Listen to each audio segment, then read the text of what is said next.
Are we too quick to dismiss the person behind the player? Because a lot of people, when Simon and I were on one morning, people were giving us their take on what's happened to Dele Alli.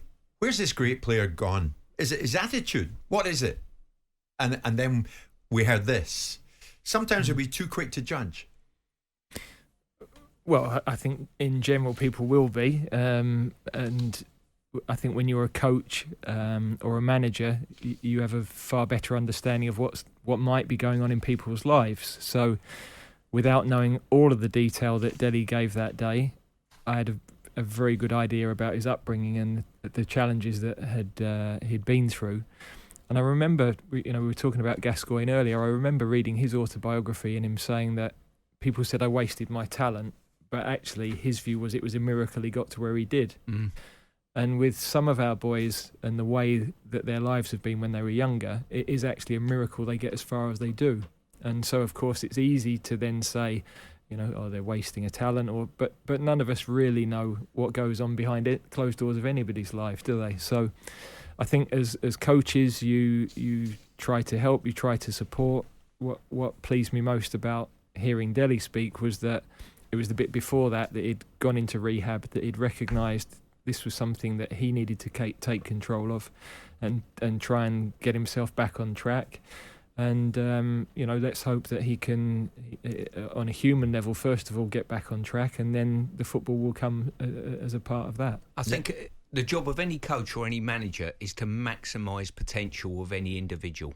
Now, you have to do that in varying ways this day and age, whether it be on the training pitch, encouraging, or alternatively, it might be phone calls in the background, you know what I mean? And just saying, is everything okay in your life? That's right.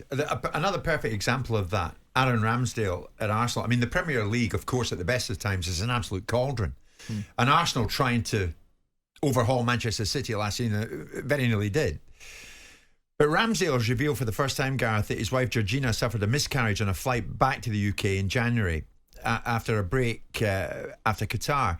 And he says, after the high of climbing to the top of the Premier League table and going off to my first World Cup, my wife and I found out that we were expecting our first child. Mikel Arteta gave me a few days off after the World Cup, so we went on a brief holiday. It was genuinely the happiest time of our lives. And yeah, there's no easy way to say this, but I feel like it's important that people know on the flight home, my wife had a miscarriage. He goes on to say, Gareth, that Mikel Arteta, I mean, only his family, my teammates, and Mikel knew.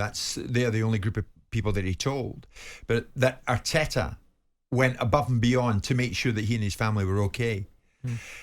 And of course, to anyone else, maybe in the pub that day, I tell you who was brilliant last season, Ramsdale, I know he needs to get better. And we're all talking about these players all the time. We don't really know what goes on, but you guys do.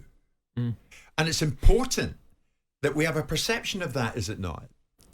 Well, I think it would be helpful, but to expect everybody in the ground to really have that view and to say when they've had a few beers, well, hang on a minute, we don't know what's going on at home for that person. I'm not sure that's realistic, but definitely as managers, you're dealing with more of these types of things than you would think. I wasn't aware of what had happened with Aaron. I actually, that's heartbreaking to hear. I met his wife when we were in Qatar. She came to the hotel. She'd actually had a difficult little spell just before that because the papers put her on the front page for something. So it's very sad to hear they've had to deal with that post-tournament as well. Yeah, this is a piece that he himself has written. I don't think fans and the general public would actually realise the knocks on the doors that managers get on a daily basis at any football club in the country that are personal issues, irrelevant to football. They'll be absolutely astounded.